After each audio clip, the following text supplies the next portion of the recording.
নমস্কার, আজকে আমি একটা রেসিপি নিয়ে চলে এসেছি সুজির উপমা। ওর জন্য আমি দিয়ে দিচ্ছি গাজর, ক্যাপসিকাম আর কাঁচা লঙ্কা কুচি। এই যে সব সবজিগুলো একে একে আমি কেটে নিচ্ছি। আর সুজির উপমা বানানোর জন্য যেগুলো লাগবে কিশমিশ, কাজু, সুজি আর কারি পাতা। এদিকে আমি কড়াইয়ের মধ্যে শুকনো কড়াইয়ের মধ্যে সুজিটাকে রোস্ট করে নিচ্ছি। তার মধ্যে একটু দিয়ে দিয়েছি ঘি। ঘিটা দিলে একটু বেশ ভালো লাগে খেতে, সুন্দর লাগে টেস্টটা। তার মধ্যে কড়াইয়ের মধ্যে আমি সাদা তেল দিয়ে দিয়েছি। ওর মধ্যে কাজুগুলোকে একটু ফ্রাই করে নেব। কাঁচা কাজুটাও দেওয়া যায়, কিন্তু ফ্রাই করে দিলে একটু ভালো লাগে খেতে। তার মধ্যে ওই সাদা তেলের মধ্যে বাকি তেলটার মধ্যে আমি দিয়ে দিয়েছি গোটা সর্ষে। ওর মধ্যে সব সবজিগুলোও দিয়ে দিলাম, আর কারি পাতাও দিয়েছি ওর মধ্যে।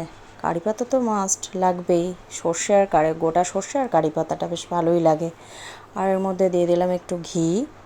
আর সব মশলা বলতে ওই হলুদ গুঁড়ো, নুন আর একটু মিষ্টি। আর ওর মধ্যে দিয়ে দিয়েছি কিশমিশ।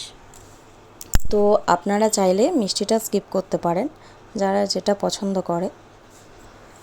তো ব্যাস আমি মশলাগুলো দিয়ে দিয়েছি। এর মধ্যে এবার আমি এইদিকে মটরশুঁটিটাও দিতে ভুলে গেছিলাম, মটরশুঁটিটাও দিয়ে দিয়েছি। তার মধ্যে আমি সবগুলো নেড়ে এবার ঢাকা দিয়ে দেব। যে সবজিটা একটু সিদ্ধ হয়ে যাবে ওর মধ্যে আমি এরপর সুজিটা দিয়ে দেব। সুজিটা দিয়ে ওর মধ্যে জল দিয়ে দেব। এইটা কি হয়, চটজলদি হয়ে যায়, বেশিক্ষণ টাইমও লাগে না, আর খেতেও খুব সুন্দর হয়। আমাদের যখন আমি বানিয়েছিলাম খেতে খুব সুন্দরই হয়েছিল।